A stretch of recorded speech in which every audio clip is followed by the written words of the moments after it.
La cuestión de la ideología de género. Patología destructiva de la cultura occidental, primera parte.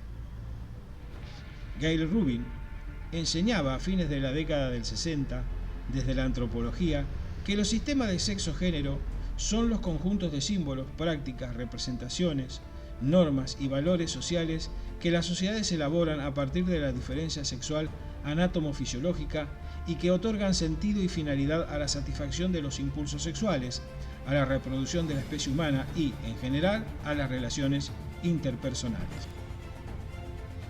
Joan Scott, desde la historia, señaló que el género es el campo primario dentro del cual se articula el poder y comprende 4 elementos interrelacionados.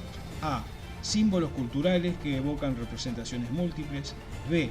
Conceptos normativos, doctrinas religiosas, educativas, científicas, legales y políticas que fijan diferencias polares, femenino, masculino, varón, mujer, y reprimen otras alternativas. Y C. Instituciones como las relaciones de parentesco, la familia, la economía, el mercado de trabajo y la política que reproducen la segregación. Y D. La identidad subjetiva. En la década del 70, se instalan formalmente en la academia los estudios de género, con la creación de los Women Studies, hoy Gender Studies, en prestigiosas universidades de Europa y Norteamérica. Los desafíos que venían proponiendo la academia feminista sobre género, sumadas a su utilización como herramienta analítica por las organizaciones de desarrollo en favor de la lucha por equilibrar las diferencias entre mujeres y hombres, se conjugan en la década del 80 con la expresión género y comienza a ser de uso corriente entre activistas, políticos y agencias de desarrollo, así como de uso cotidiano para las personas, al punto que sexo y género se alternaban indistintamente en el lenguaje coloquial. A ello se suma la introducción de la categoría género en las conferencias internacionales a favor de los derechos de las mujeres, espacios desde donde se empezaron a sistematizar los derechos humanos de las mujeres, poniendo en evidencia que el impacto de la Declaración Universal de Derechos Humanos se restringía para la mitad de la población mundial, las mujeres, precisamente por no computar situaciones puntuales de la vida de las mujeres. En la Conferencia Internacional sobre Población y Desarrollo, conocida como El Cairo 1994, se define por primera vez el reconocimiento internacional del derecho a la planificación familiar y a su programa de acción también, por primera vez, insta a los gobiernos a considerar que los abortos en condiciones de riesgo son una causa importante de mortalidad materna y una importante cuestión de salud pública. Luego de ello, en la Cuarta Conferencia Internacional de la Mujer de las Naciones Unidas, realizada en Beijing en 1995, se reconocen los derechos reproductivos vinculados con la salud de las mujeres y son definidos como un estado general de bienestar físico, mental y social y no de mera ausencia de enfermedades o dolencias en todos los aspectos relacionados con el sistema reproductivo y sus funciones y procesos. En consecuencia, la salud reproductiva entraña la capacidad de disfrutar de una vida sexual satisfactoria y sin riesgo de procrear y la libertad para decidir hacerlo o no hacerlo y cuándo y con qué frecuencia. Ambas conferencias favorecieron moderadas pero importantes transformaciones jurídicas e instituciones en las décadas siguientes, las cuales contaron con un respaldo diferenciado en organizaciones y movimientos sociales. El sexismo y la homofobia, en sus distintas expresiones, se convirtieron en problemas sociales que exigían la intervención estatal.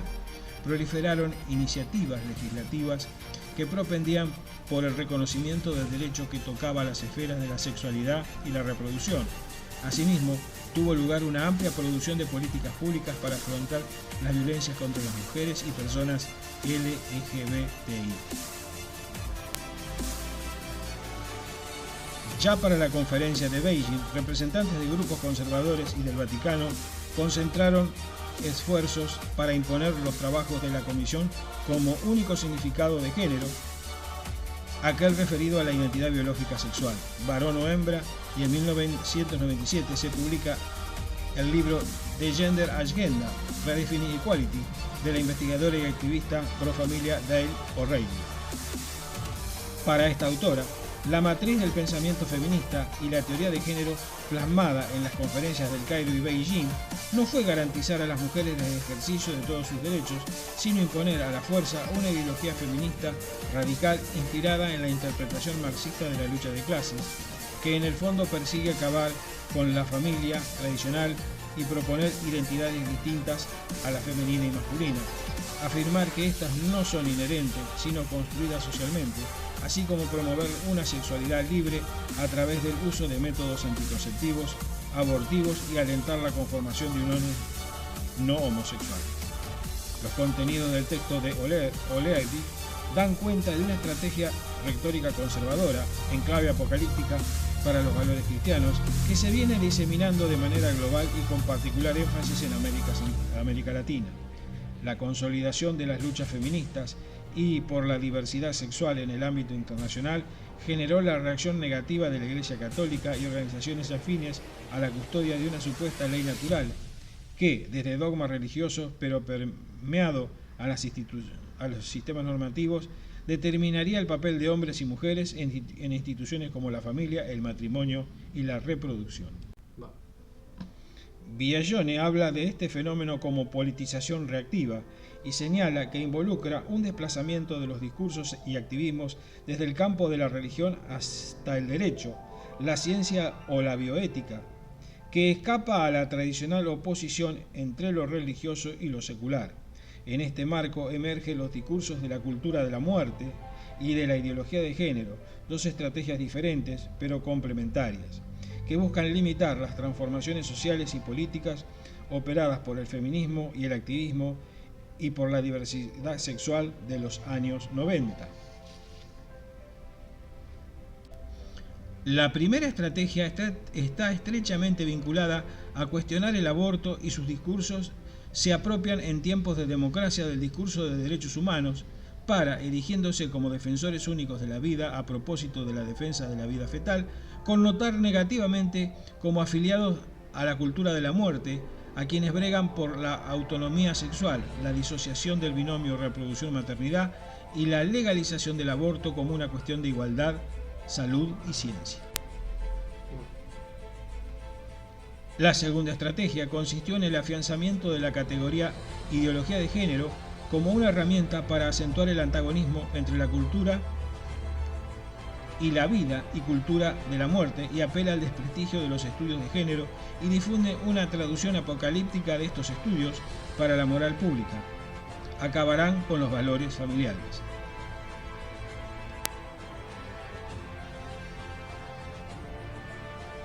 Y detrás de esta estrategia también está la politización y patologización de la identidad sexual por fuera de la heteronormatividad.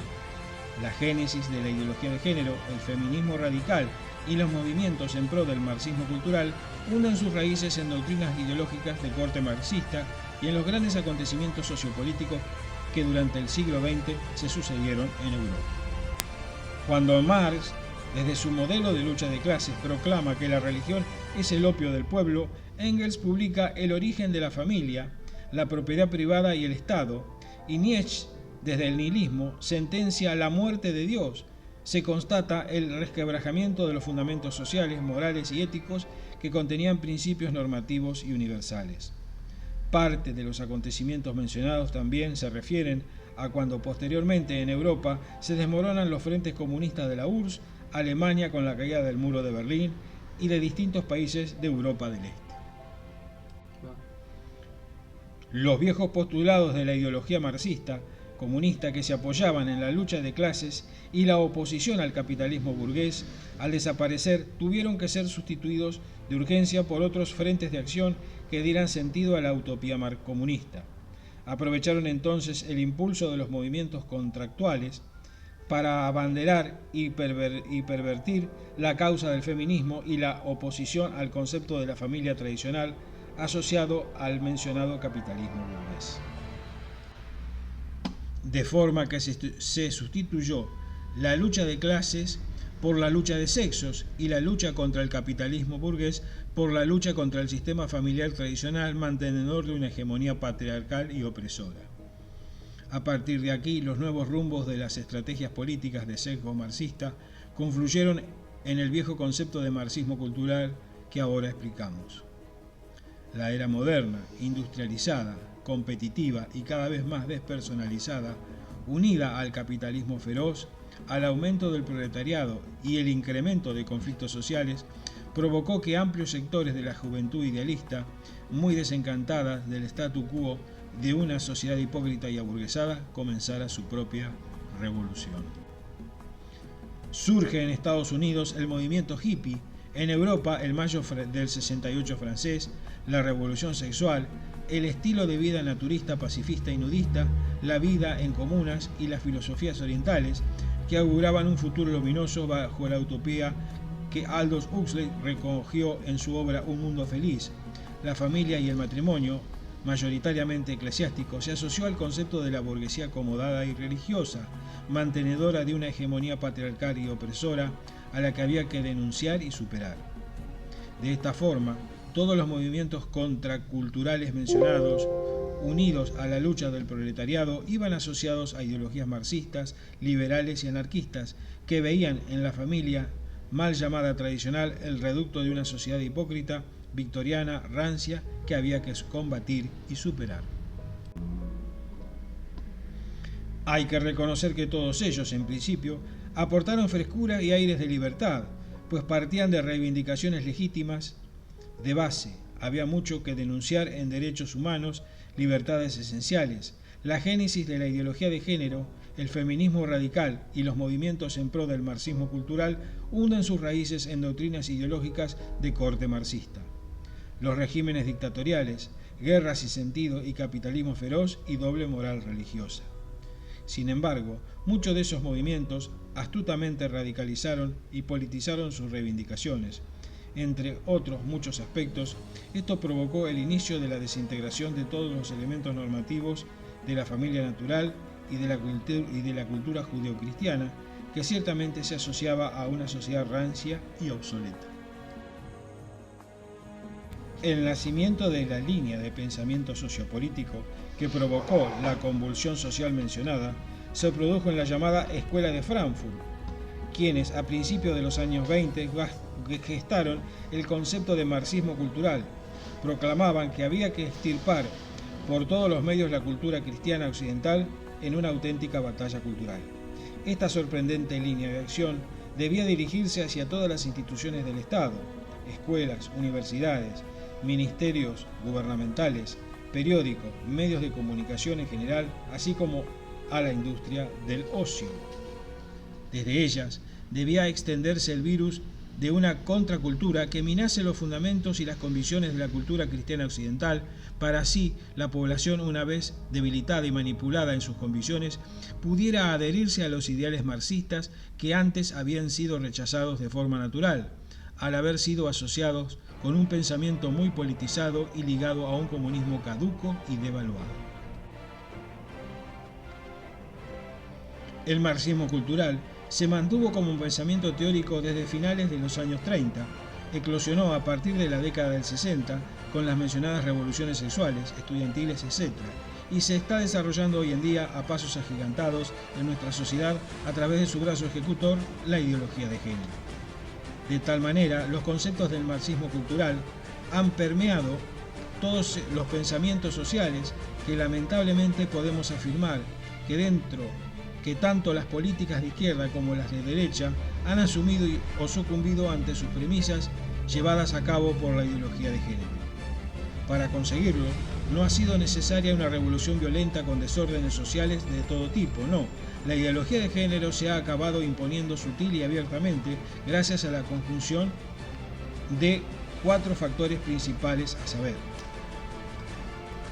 primero, la aparición masiva e invasiva de movimientos asociativos, asociaciones culturales, universitarias, ecologistas, pacifistas, filosóficas, de defensa de los derechos de la mujer y todo tipo de ONG imaginable que han sido creadas o infiltradas por las doctrinas de la ideología de género para conseguir credibilidad y reivindicaciones con sabor a justicia social. El apoyo de la banca internacional y los lobbies económicos, que junto con poderosas fundaciones filantrópicas han sido utilizados para financiar el impulso dentro de un nuevo orden mundial en proceso de control económico, poblacional e ideológico. 3. La incapacidad de las políticas conservadoras del centro-derecha para oponerse al avance de las ideologías de género, que en muchos países han terminado por aceptar, al venir despolitizadas y revestidas de superficie, de las mencionadas reivindicaciones sociales, logrando así imponer el inquietante concepto de transversabilidad de género. 4. El silencio y pasividad del cristianismo, que en general no ha sabido ser sal y luz, manteniéndose al margen de la dura evidencia social.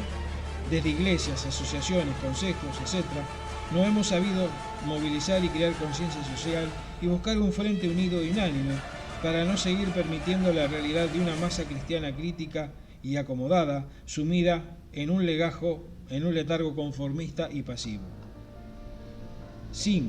Destacamos dentro de esta confabulación de factores la astuta conversión de la ideología de género como una de las reivindicaciones de corte marxista, a la que priva de su origen como ideología comunista, disfrazándola para convertirla en una cuestión transversal, de forma que sin aparente corte de ideología política definida, abarque y atraviese todos los aspectos y colores políticos, impulsada además por la victimización de la mujer. En síntesis, diríamos que la ideología de género y su base central de pensamiento, que es el marxismo cultural, persigue conseguir 4 objetivos generales: liberar al ser humano de las limitaciones de su biología, conseguir la desaparición de la familia natural y su sistema opresor, abolir la cultura judio-cristiana, su ética y sus valores obsoletos, imponer la sociedad igualitaria en el nuevo orden mundial. Sobre estos 4 grandes objetivos se irán definiendo las estrategias, técnicas de manipulación de masas, leyes extras, subvenciones, visibilizaciones, etc. Aquí se producen las reivindicaciones de los lobbies LGTBI, las legalizaciones del matrimonio homosexual, la cultura del aborto, los intereses de organizaciones internacionales preocupadas por el control de la natalidad y los recursos alimenticios, junto con diversos intereses comerciales.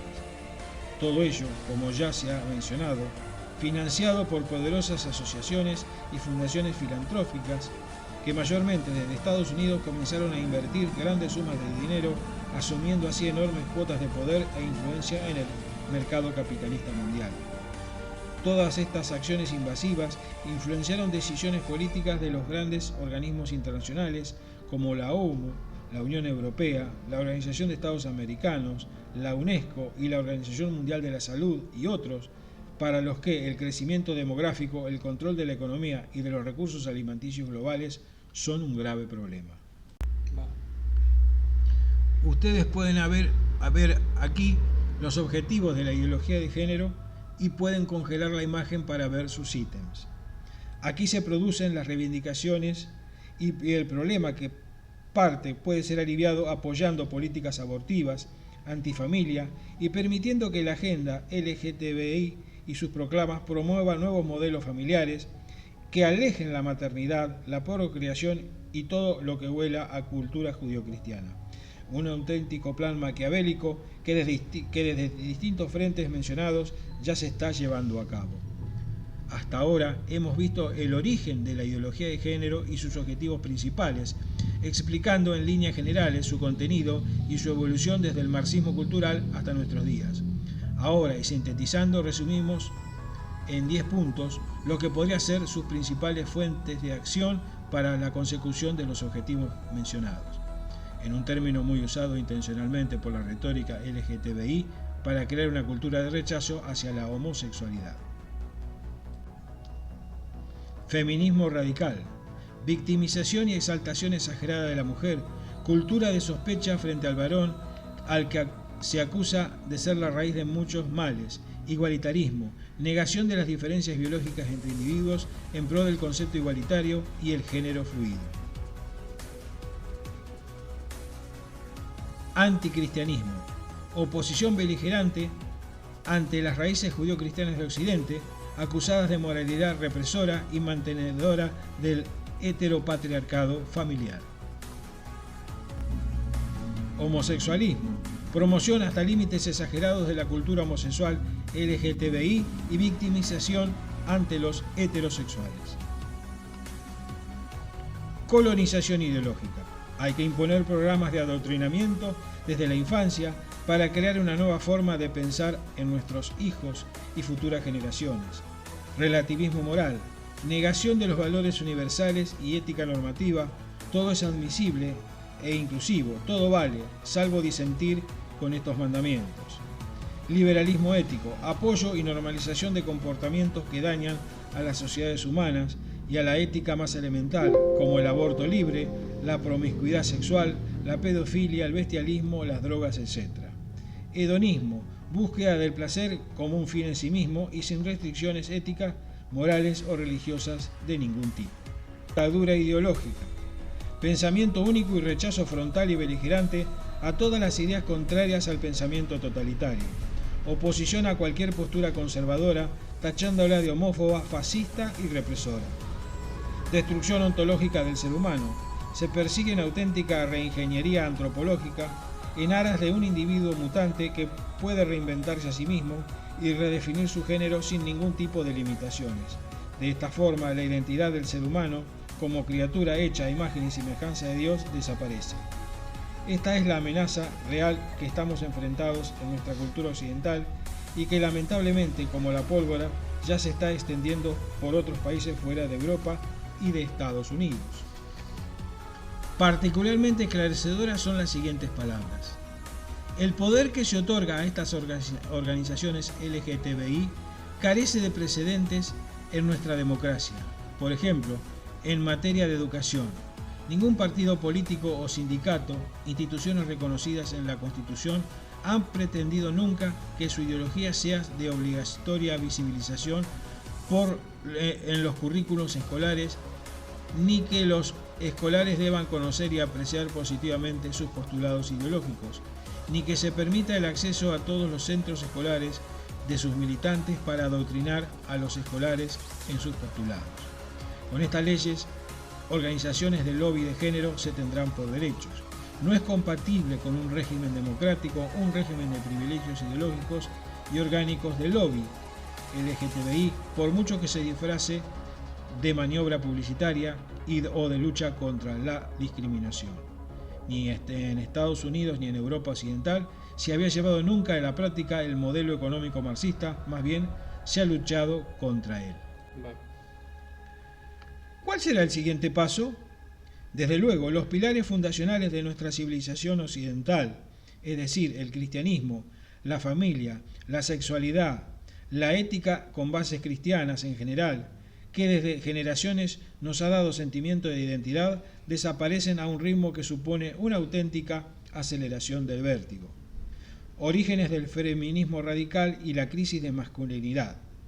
Dado el énfasis que la ideología de género hace sobre las reivindicaciones de la mujer, históricamente marginada, y constatada la evidente crisis de masculinidad que vivimos, nos hacemos eco de las siguientes palabras. El hombre tiene miedo de ser hombre y la mujer, con ser mujer, no tiene bastante. La lucha de clases por la lucha de sexos, el marxismo cultural comenzó un enfrentamiento entre los géneros que resquebrajó los conceptos de diferenciación y complementariedad, pilares básicos de la unidad matrimonial y por lo tanto familiar, por lo que social. Y debido a su importancia creemos que es necesario explicar los orígenes del feminismo radical o de género, así como de la crisis de masculinidad. En cuanto al movimiento feminista, comenzó con el llamado feminismo de equidad, que abogaba por una equiparación en derechos y libertades para la mujer, sin renunciar a los principios de su naturaleza, como la maternidad, la constitución de la familia, donde la figura del varón no era demonizada, sino bien emplazada en un nuevo concepto de hombre, alejado del machismo y la imposición. Se consolida al final de la década del 60 con la revolución sexual y la emancipación de la mujer. Empezó, como el resto de los movimientos, siendo algo positivo y con reivindicaciones legítimas de base, pero es cierto que históricamente el papel de la mujer ha estado siempre supeditado a la voluntad arbitraria del hombre y a sus derechos sociales claramente recortados. Aún bajo la tradición judío-cristiana y debido a la lectura legalista y manipulada del texto bíblico, la mujer ha sido menospreciada en su dignidad como ser humano y su valía como persona, lo que ha contribuido a la mayor radicalización de los colectivos feministas. Así comenzó a gestarse el feminismo radical o de género dentro de la cultura posmoderna, como uno de los activos principales de la ideología de género y la base de la modernidad líquida. Al mismo tiempo, estas transformaciones sociales de base provocaron que el papel del hombre se desdibujara considerablemente. Debía abandonar los rancios estereotipos de un modelo masculino machista y obsoleto para apoyar las justas reivindicaciones de la mujer que luchaban por reubicarse en el nuevo escenario social.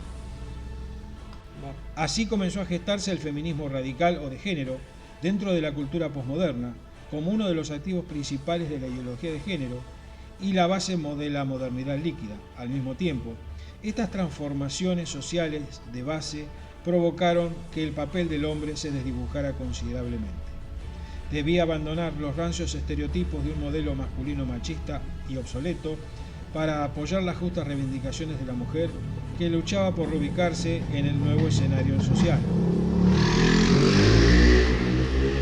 Todo ello en medio de la confusión y desorientación de no tener claro cuáles eran sus nuevos paradigmas.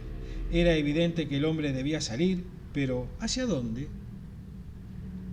Dentro del origen y desarrollo de la crisis de la masculinidad, es necesario mencionar la sutil estrategia del enemigo, que es desde la pasividad de Adán, que relegó al hombre de su importante papel de responsabilidad a una búsqueda solitaria de su identidad fuera del hogar, pensando y pasando por la pérdida de las estructuras de la autoridad, por la pérdida de su papel de esposo y padre debido a la absorción laboral desde la revolución industrial, por la pérdida de generaciones de hombres, bien por su muerte en el frente de batalla o por su mayor aislamiento emocional al regresar de las grandes confrontaciones mundiales. El género masculino llegó al siglo XX de los hippies, de la revolución sexual y el feminismo de género, arrastrando su particular crisis de identidad. Las grandes corrientes y movimientos sociales en los que la civilización fue evolucionando desde la Edad Media, junto con la centralidad del pensamiento en cada una de estas etapas, nos ofrece la perspectiva de la involución de la cultura occidental. La Edad Media, el teocentrismo.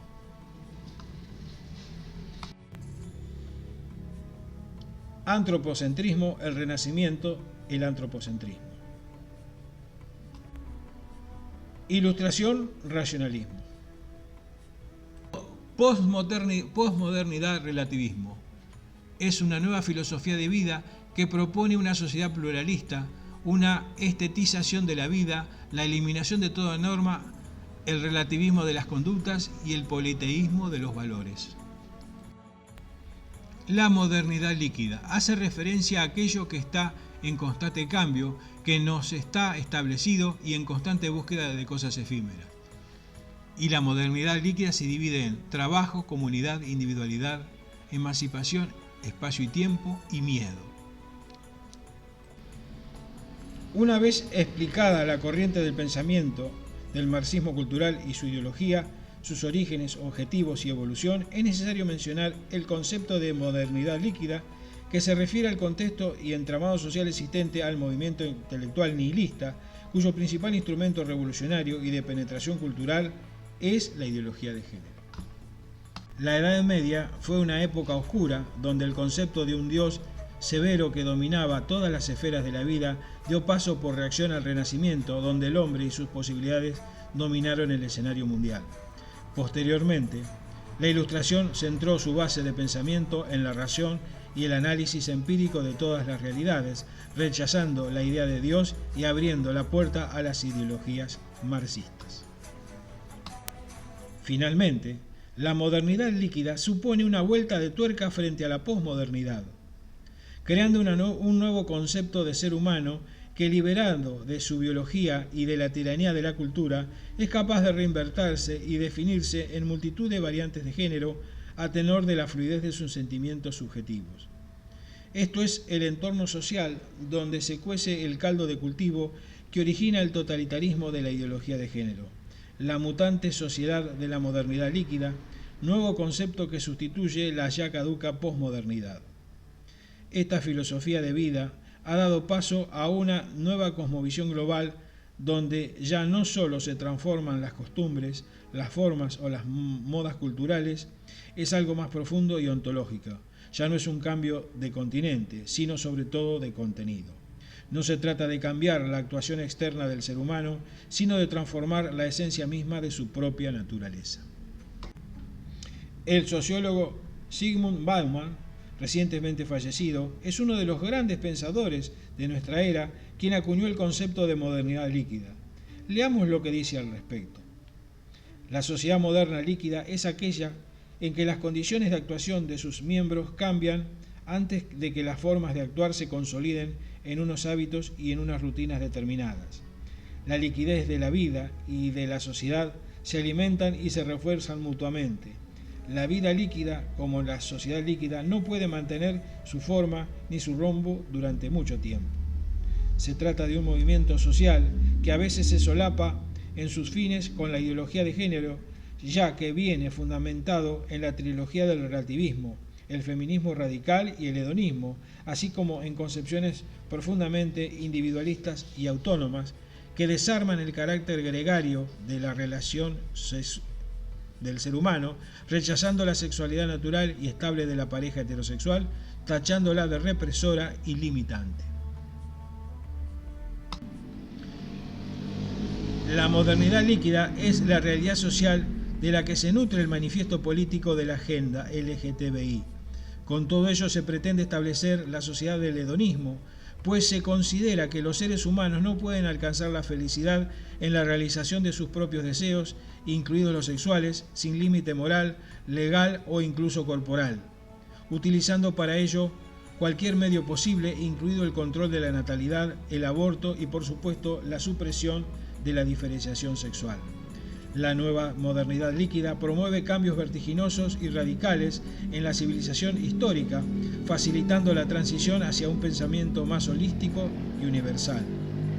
En esta perspectiva ultramoderna favorece el resurgir de una sociedad cada vez más uniforme, donde el énfasis se pone en diluir la identidad, el género y la sexualidad de la persona, y en la que los rasgos característicos diferenciales antes atribuidas a cada sexo se presentan indistintamente en ambos géneros, desdibujando límites y creando una extraña sensación de producción en serie o de identidad flotante y mutante. Es un auténtico ataque a la esencia del ser humano, a sus raíces teológicas y antropológicas. De esto se nutre y con esto se fusiona la ideología de género, creando confusión, vacío, desarraigo, y fomentando la cultura de la sexualidad líquida con sus múltiples y casi infinitas variantes. La modernidad líquida es como el ave fénix que renace de sus cenizas. Por eso está de moda promover que los seres humanos no tenemos ley natural innata y que la esencia de la verdadera emancipación del ser humano es la libertad para redefinirnos y para reinventarnos a nosotros mismos como queramos. La civilización moderna ha perdido los rasgos distintivos de la colectividad social. Ya no somos familia, ni siquiera tribu, somos solo individuos de una individualidad sin fronteras, sin patria ni residencia permanente en tierra de nadie. Se trata de un viaje a ninguna parte bajo una nueva construcción de identidad personal, sexual y de género, en donde todo es subjetivo y circunstancial. La modernidad líquida es como el ave fénix que renace de sus cenizas. Por eso está de moda promover que los seres humanos tenemos ley natural o no tenemos ley natural, y es innata, y que la esencia y la verdadera emancipación del ser humano es la libertad para redefinirnos y reinventarnos a nosotros mismos como querramos. Por tanto, ya no somos ciudadanos de una orbe organizada donde ocupamos nuestro lugar y respetamos las reglas del juego sin negar nuestras raíces judio-cristianas. La civilización moderna ha perdido los rasgos distintivos de la colectividad social. Ya no somos familia, ni siquiera tribu, solo somos individuos de una individualidad sin fronteras, sin patria ni residencia permanente en tierra de nadie. Vamos claramente hacia la cultura del vacío. En la caduca posmodernidad se trata de redefinir múltiples posibilidades de género. Ahora se excluye el propio concepto que implica siempre distinción y se llega al despropósito del concepto andrógino, algo ni masculino ni femenino ni homosexual. Pero el desatino de la modernidad líquida y sus doctrinas llega a cuotas insospechadas cuando anuncia el llamado sexo o género fluido. El género fluido establece periodos de transición indefinidos y variables en los que se identifica como un género y otros periodos en los que se identifica como otro. El género fluido ya no está condicionado por la presencia de diversas características u orientaciones sexuales, sino por una búsqueda apremiante de conformidad circunstancial en la identidad de género. La modernidad líquida y la ideología de género contemplan a la familia natural como una institución zombie que camina mortalmente herida y ya ni siquiera debe ser sustituida por la tribu o la comunidad, que fueron aspiraciones de la superada posmodernidad, sino que debe ser sustituida por el ya mencionado concepto de individuo, donde el valor del compromiso se abarata y se diluye en un amor flotante e individual, sin responsabilidad hacia el otro, siendo su activo principal la fluidez de los sentimientos momentáneos. Sexo biológico. Es el sexo asignado a una persona en el momento de su nacimiento. Designa la corporeidad de alguna persona, es decir, su aspecto físico, diferenciado como varón o como hembra. Por tanto, constituye lo dado a aquello que no podemos elegir, es decir, se nace con sexo y varón o hembra. No hay más opciones y así fuimos creados por Dios para los contrayentes o creyentes, o por la ley de la naturaleza para los no creyentes.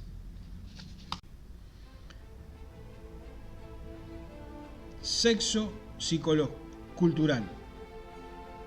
Tiene que ver con la percibida persona de su entorno y por el resto de la sociedad, y señala la actuación específica de hombre o mujer.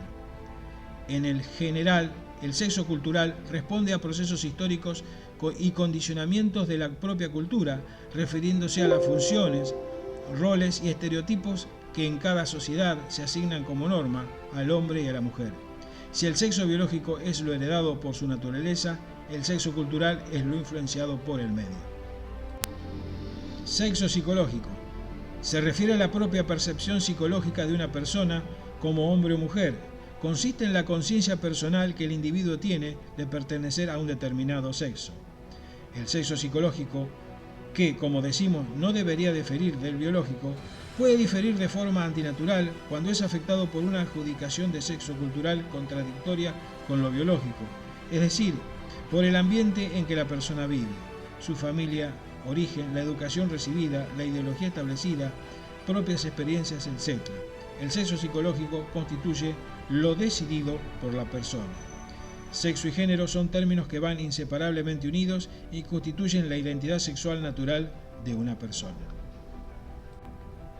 No estamos de acuerdo con la ideología de género que defiende que el género es una construcción social y por lo tanto no se hereda biológicamente, sino que se decide culturalmente en una elección en la que entrarían posicionamientos absolutamente subjetivos basados en sentimientos y experiencias personales. Es decir, que para ello, sea lo cual sea su sexo, el hombre podría elegir su género.